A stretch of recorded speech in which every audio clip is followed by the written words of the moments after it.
Hi, everyone. This is Chelsea. I'm currently serving as the coordinator for the parenting courses at the Wilmette Institute. And I'm super excited today to have Celeste Finn joining us to talk about social emotional learning for kids. Celeste is, her background is in education. She's a teacher of young children, and she's done a lot of research and traveling and just has a lot of experience in this area. So I'm excited to hear what she has to share with us today. Thanks, Celeste, for joining us. Thank you. So excited to be able to share with everyone. So we are doing this talk as part of our conscious parenting course, and we're talking about the importance of helping children really develop virtues and communication skills. So I'm wondering if you can share why it's so important to teach our children. There's a couple of reasons why I'm so passionate about teaching social emotional learning and problem solving skills to children who are very young. The first has to be with the science that we now know about cognitive development as being a window of opportunity to learn. And the second is knowing that children have the potential and capacities within them. They just need to be cultivated, and much of that cultivation should and could happen during our early years. So in regard to my first point, cognitive development, we know birth to 5 are the busiest time for our brain to grow at any time in our life. A 2-year-old brain is more active than a neurosurgeon's brain will ever be. It will be twice as active generally.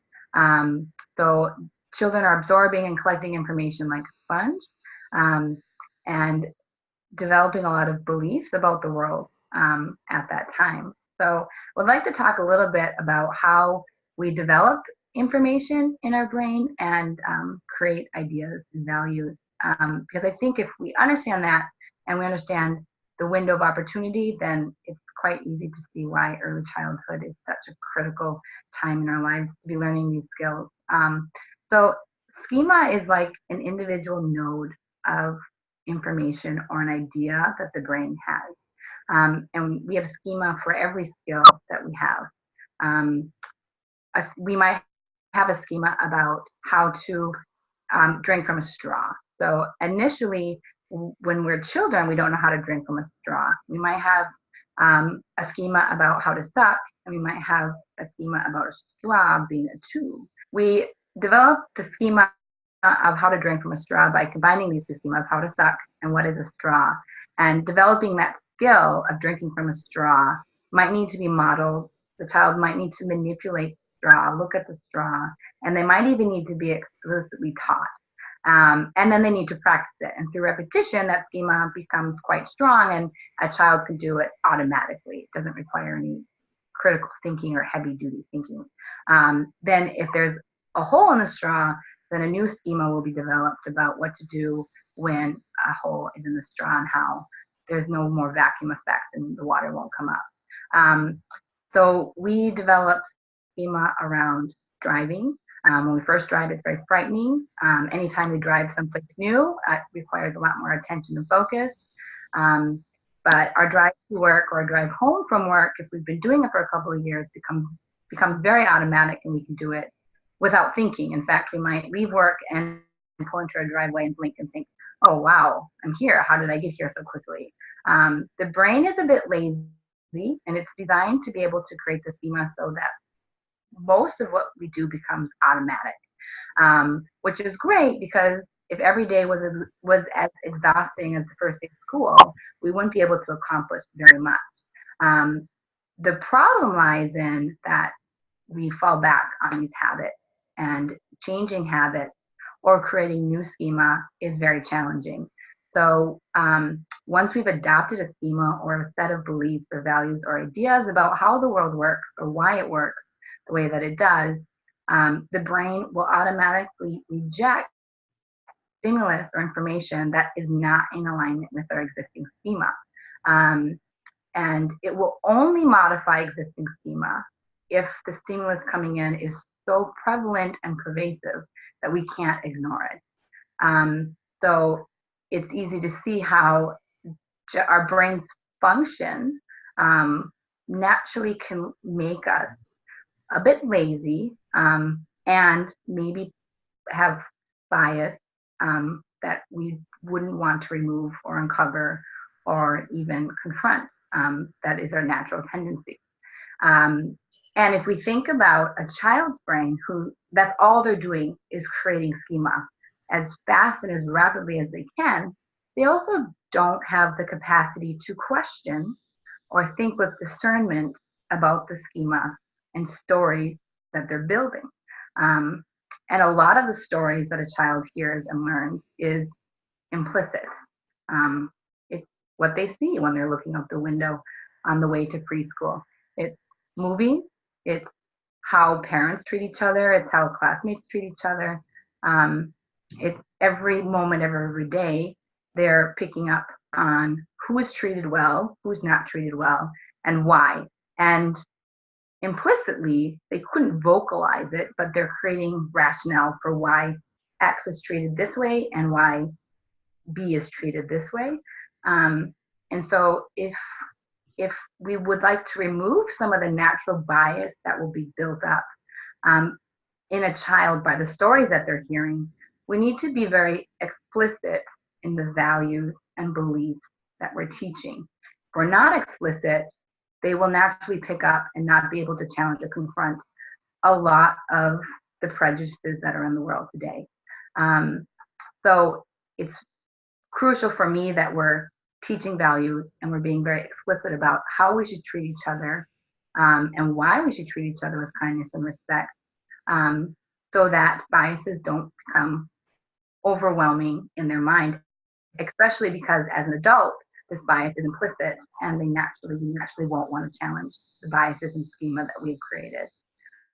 The other reason why early childhood is so important to me is the brain is growing so quickly, and it's also the window of opportunity to learn what neuroscientists call executive function, which is just essentially our ability to self-regulate our emotions, which is to stop, pause, reflect, and decide on how to act. So executive function is developed primarily between the ages of 3 and 5. Is this huge surge in developing executive function skills.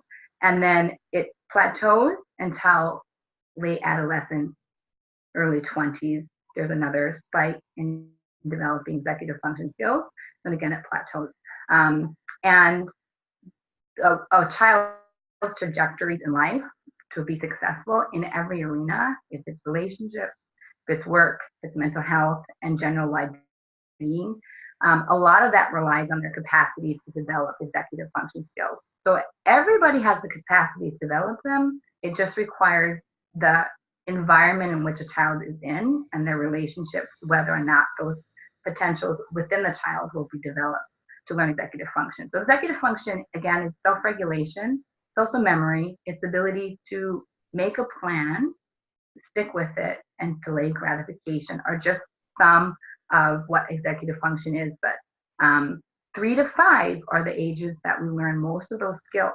So it's important that we're very intentional in teaching self-regulation and executive function skills during this age, because they really won't have the opportunity later. That window in the brain sort of closes. So in terms of our cognitive development, we know this time is rich for learning everything. We also know that we're born innately noble. And Baha'u'llah says that our mind is rich in gems of inestimable value. So we know we have it in us and that we're noble creatures. But he also goes on to say education alone can cause it to reveal its treasures. So what is this education? What will reveal these treasures? In early childhood, much of that will rest on parents. Parents, and if they're in preschool full time, on their preschool teachers or their caretakers that they're with. And it's a both a great blessing and it's a mighty charge that we're left with in terms of revealing the children's hidden gems.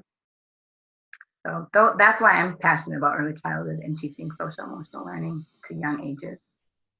That's awesome. Thank you so much for sharing that. It was a really wonderful explanation of why it's so important for us as parents to take this time very seriously and remember that everything we do and expose our children to is really influencing not only their lives now, but how they're going to see the world in the future. So do you have any suggestions of ways that we can help our children develop positive social emotional skills? Yeah. Well, the first thing I think in terms of developing social emotional skills um, is one, knowing that in every moment is an opportunity, and is every moment is when a child will be learning and developing social emotional skills. So it doesn't need to be like sitting down at a table and say, now it's a lesson on social emotional learning, because every day, every moment, they are developing these skills. Um, so it doesn't need to be overly complicated or challenging, but it is very important to be intentional. So if if you know what your values are and what you would like your child to demonstrate, um, you'll be much more clear on what your objectives are and how you will raise your child. So I think it's very important to be intentional, to write down what your goals are for your child, and to hold them to high esteem. So it's important to be developmentally appropriate, but generally children are much more capable than we realize or we give them credit for.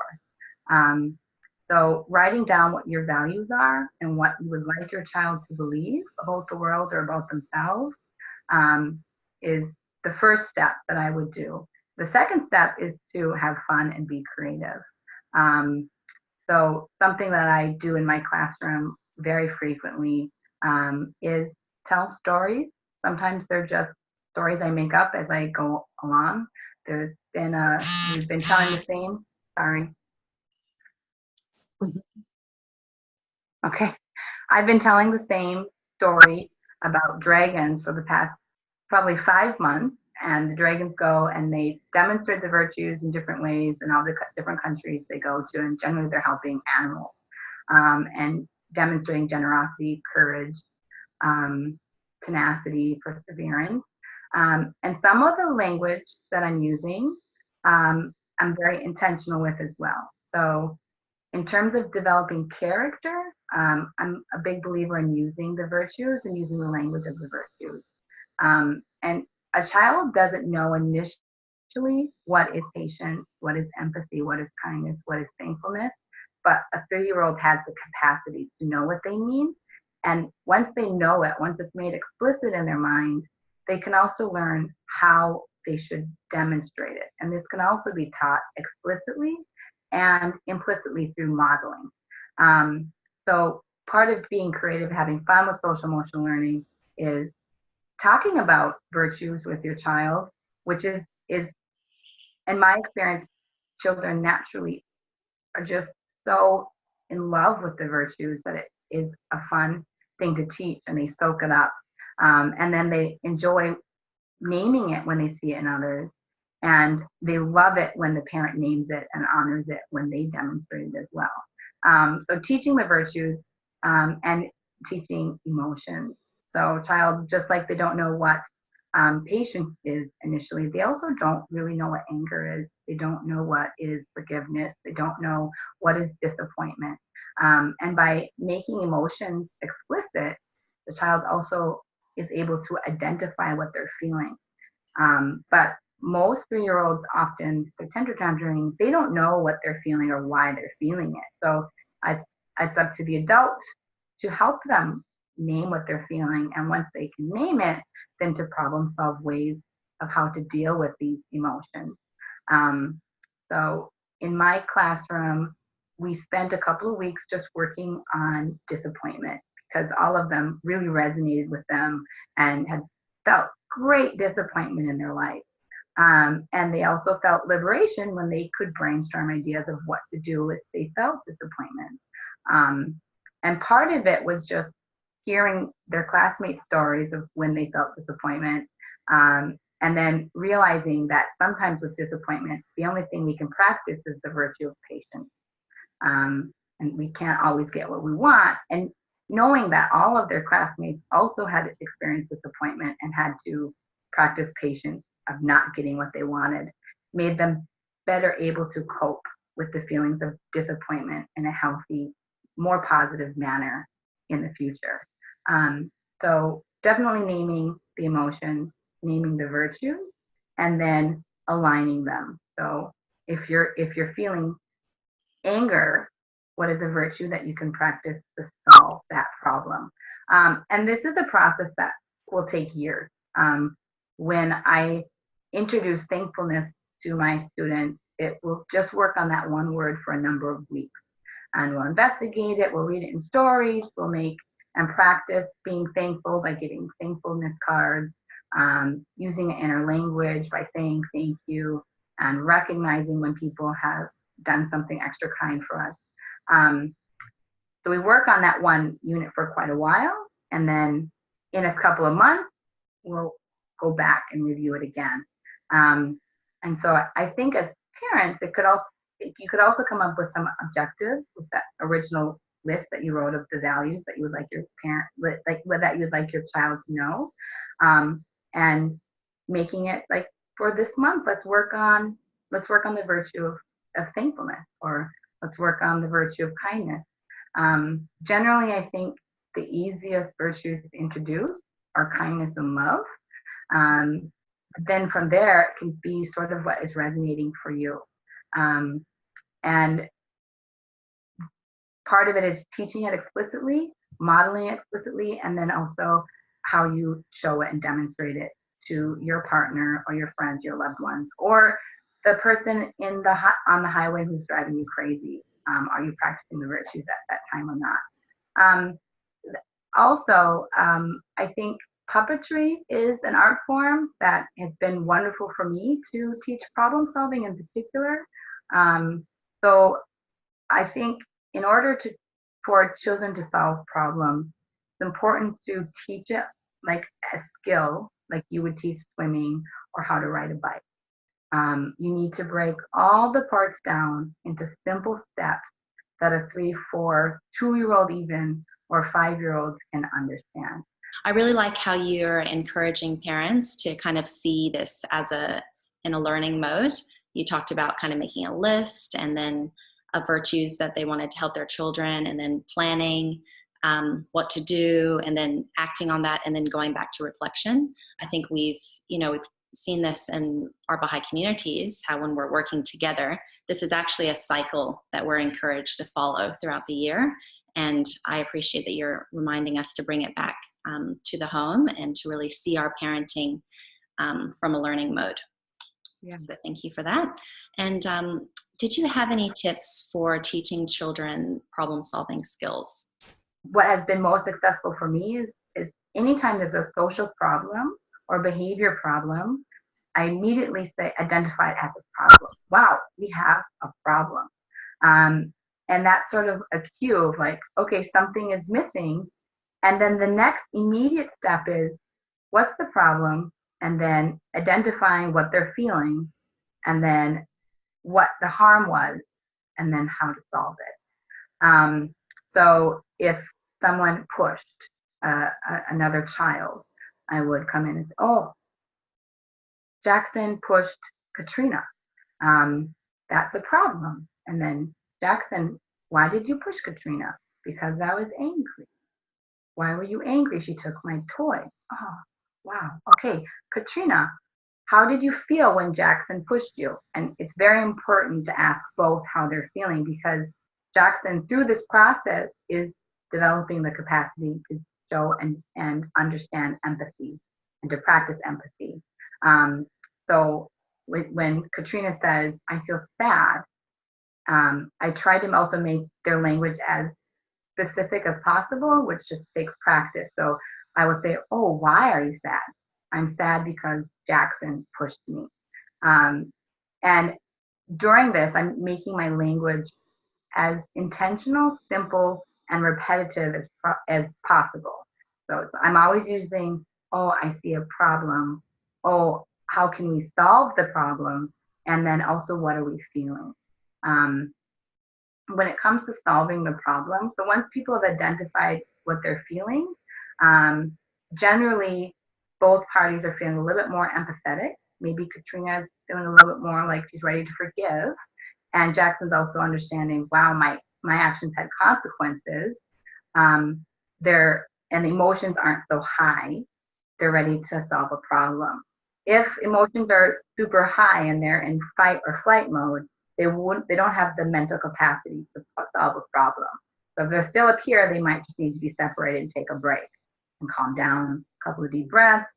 And then when they're ready and their emotions are in a healthy place, then they can solve a problem. Almost always, I will ask them how they can solve the problem.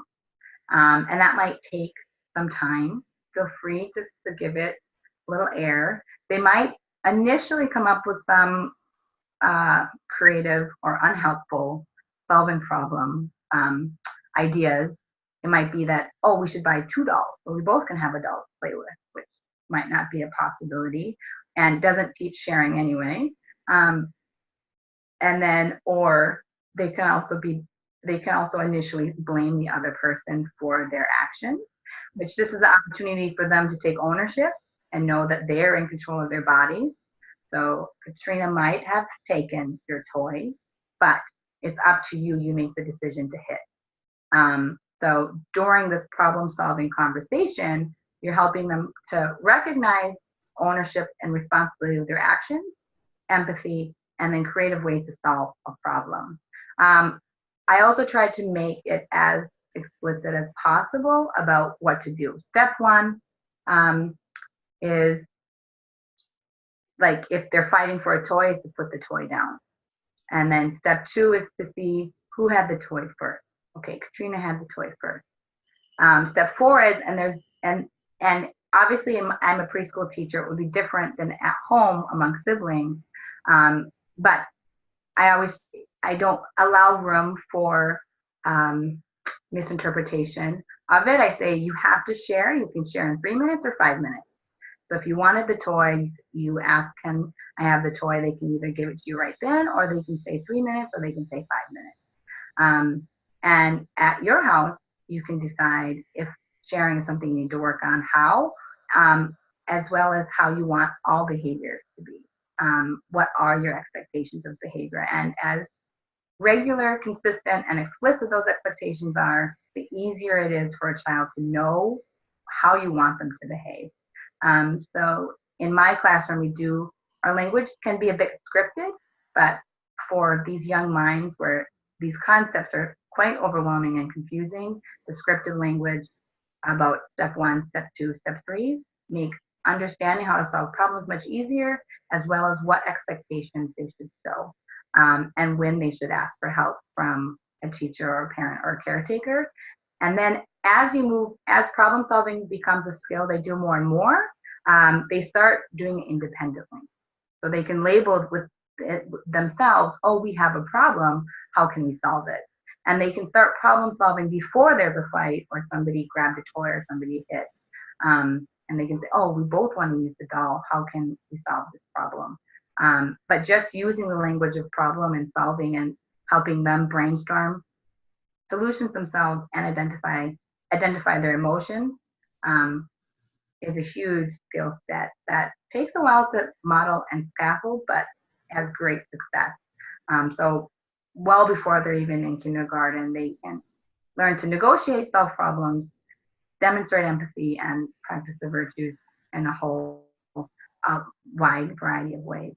And then I think I mentioned puppets, but for a lot of the problem solving, before we're in the heat of the moment, and before I introduce a new concept or idea or virtue, I will model it with 2 puppets. Maybe I see that there's pushing going on in the playground. I will have the puppets be pushing, and I will have kids come up with solutions themselves. That way they're objective, they're in a place of learning, puppets are fun and friendly. So I think a parent could at home use puppets as a way of teaching the virtues and problem solving skills and setting expectations for what you want them to see. So I think, and the final thing I'll say, I know I could go on and on and on, but I think the behavior management that you decide to adopt or how you decide to manage behavior is one of the largest ways that we teach social emotional learning. And if we don't hold our children to high expectations, they won't arrive. So part of getting those gems is knowing that they're in there and they have the capacity to show them. And if they have the capacity, then that is our expectation. So obviously from a 2-year-old, we're not expecting them to be giving cards out and to be empathetic. That's not developmentally appropriate for a 2-year-old. But showing empathy and patience is developmentally appropriate for a 4-year-old. Doesn't mean they won't have tantrums. Doesn't mean that you don't need to help them manage their emotions sometimes, but they can be honest and kind majority of the time. So setting those expectations and being clear about what the consequences are. So consequences to me, like you can lead a horse to water, but you can't make them drink. So consequences are used as a way sometimes to make the horse thirsty. So if they really want to go outside, but their room is a mess, to make them thirsty enough to clean their room is to make them not be able to go outside until their room is clean. So consequences that are consistent and regular and also appropriate for their ages can be a wonderful tool as well to teach social emotional learning and develop the virtues within a child. Thanks so much for sharing your the experience you're having as a teacher. I think as parents, we can sometimes forget that we're teaching them things at home, but they're also getting so many messages from the outside world. I'm wondering if you have any learning to share about the difference between the messages that children are getting either at home versus at school. Yeah, so I think throughout a child's life, there may be a bit of a tug and pull from all the messages that we're hearing. Thankfully, birth to 5 is when the brain's architecture is being developed. And then once that architecture is formed after they're 5, all the future learning will be built from that. And I think this is the wisdom behind when they enter public schooling is generally at kindergarten when they're 5 and 6. So before 5 and 6, a parent's influence on the development of their child's mental brain architecture, which is all the foundational belief and schema that they've developed. If they have a firm brain architecture that is a good foundation for values, virtues, spirituality, and beliefs that are healthy, beliefs both about themselves, their self-concept and identity, as well as beliefs about others, and religion and spirituality. If those beliefs within that architecture are firm, then once they enter kindergarten, they'll be able to walk a path that will lead them in a healthy direction and make smart choices. So it's great if that foundational architecture is there. Also, it's important for parents to feel very empowered that the beliefs that you instill in your child will be a compass and will be a framework that they'll carry with them for the rest of their lives. So there will be messages that they hear, but with that foundation, the messages, the child will be able to sift what messages they will adopt and what messages they will ignore. And just have faith in that. And but part of the journey is making mistakes. So if a child makes mistakes or is less than perfect or doesn't demonstrate the virtues all the time, that's part of being a child and it's part of exploring and figuring out for yourself how you want to behave and what you want to believe. So that's the individual investigation occurring. So that's healthy and normal. But that knowing that the architecture is there and it's firm and it's solid, it can give a lot of comfort for those mixed messages. Yeah, that's so true. And I think that I've heard from a lot of people that when you become a parent, you've gone through life maybe not thinking about all these decisions and values that you have, unless you work with children. But when you have your own children, you really start to recognize how important it is to focus on these things, to be a model for your kids. So it's great for us to remember that even as parents, we're not expecting perfection of ourselves and we're not expecting perfection of our kids, but we're actually all on a learning process. And the more that we talk about it with our children, the more we're actually inspired to work on ourselves. So I think using the language of the virtues and, focusing on this stuff is actually a win-win for everyone in the family. Did you have any certain resources or books or websites or anything that you recommend to parents to look more into this subject? One is the Center on the Developing Child, which is a center at Harvard University that works on executive function and why it's so important and how to teach it. So they have a lot of articles that are written with parents and caretakers in mind, so they're not written for academics. It teaches the importance of executive function and self-regulation. The other one that has been fabulous for me is the Virtues Project. If you haven't talked about that already, the Virtues Reflection Cards. I have one for adults. I also have another set for children. And you can just pull one card out and read it to the kids, and then they can practice seeing it and identifying it, or when they would practice it, or when somebody else has practiced it. So the Virtues cards from the Virtues Project has been great. At the library, especially now, there's so many books on feelings. Todd Parr is a fabulous author. His feelings book has always been something that my students have loved. And there really is innumerable books on social emotional learning. So some books are really great on how to make friends. There's books just on sharing. There's books on transitioning. There's books on identifying your feelings. There's books on grief. So there really is innumerable books, and I suggest checking them all out from the library or buying them. And most of the books I read now are in the realm of social emotional learning because there's so many of them. I just think every book is an opportunity to teach this important skill. Puppets I mentioned before, I think are great and fun way to teach. And there isn't a particular curriculum or parenting resource website that I use, but I know that there's many of them out there. Just finding one that chimes with you, what works with you. Thank you so much for all those helpful tips and insights. We really appreciate your time today. And to those watching this, you can check out the links below.